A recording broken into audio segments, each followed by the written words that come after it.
Relationships in the new era. In this new era, relationships undergo a major transformation. Relationships are the source of the deepest emotions within you, reaching from great joy to deep agony. In relationships, you may become aware of an inner pain that is essentially much older than the relationship itself, even older than your human existence. In this age, you are invited and often challenged to achieve a deep self-healing in the field of relationships. Because of the new energy now presenting itself, it is possible to transform the destructive elements of a relationship into a positive, equal flow of energy between you and the other person. However, healing and personal transformation may also mean that you let go of relationships in which you cannot properly express yourself.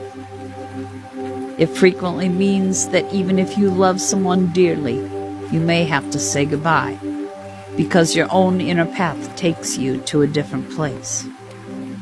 Whether it leads to renewal or to parting in a relationship, you are all challenged to face the deepest issues in this area of personal bonding. The call of the heart-based energy which marks the new era, has entered your daily lives, and you cannot ignore it anymore. To explain why relationships can hurt you so much and turn your life completely upside down, I would like to say something about an ancient pain you carry within your soul. It is a pain which is very old, much older than this lifetime, older even than all your former lives on earth. I want to take you back to your original birthing pain as a soul. Once upon a time, all was whole and undivided. Can you imagine this? Allow your imagination to travel freely for a moment. Just imagine. You are not in a body. You are pure consciousness, and you are part of a huge energy field that surrounds you in a comfortable way. You feel that you are part of this unity and are being cherished without conditions. Feel how this energy field encloses you as an immensely comfortable blanket, as an abundantly loving energy which allows you to explore and develop freely, without ever doubting yourself or your intrinsic right to be who you are. No anxiety, no fear. This sense of comfort and security constituted the pre-birthing conditions from which you emerged as an individual soul. It was a cosmic womb. Even if it is far removed from your present state, your heart still aches for this sense of completeness and wholeness, the feeling of absolute safety you experienced in that blanket of love and benevolence. The sense of oneness, you remember, was God. Together in this blanket of love, you constituted God. Within this divine consciousness, or blanket of love, it was decided at some point to create a new situation. It is very difficult to put into human words, but perhaps you can imagine that in God, this unity awareness, there was a longing for something different, something other than unity. There was, so to speak, a longing for experience. When you are completely assimilated into a wholeness of pure being, you do not experience things, you simply are. In spite of the ecstasy and the total safety in this state of being, there was a part of God, a part of this cosmic awareness, that wanted to explore and to evolve. This part departed from itself. You are this part of God. At a certain point, your consciousness agreed to this experiment of departing from unity and becoming an I, an entity in itself, a defined individual awareness. This was a huge step.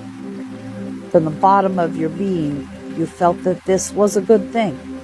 You felt that the longing for creativity and renewal was a positive and valuable aspiration. However, the moment that you actually departed from the field of oneness, there was pain. For the first time in your recollection, for the first time in your life, there was deep pain. You were torn loose from a realm of love and safety which had been completely self-evident to you. This is the birthing pain I referred to. Even during this first intense experience of desolation, something in your innermost being told you that it was all right, that this was your own choice. But the pain was so deep that at the outer layers of your being, you got confused and disoriented. It became quite difficult to keep in touch with the deeper knowledge inside, the inner level at which you are God, and where you know that all is well. The tormented part that arose at that time, I call the inner child. Your soul, your unique individuality, carries within itself the extremes of a pure divine knowledge on the one hand, and a traumatized cosmic child on the other hand. This unity of God and child, of knowledge and experience, started off on a long journey. You started off as an individual soul. You started to investigate and experience what it is like to be an I, a defined individual. God had transformed a part of God's self into soul. The soul needs experience to find again its divine origins.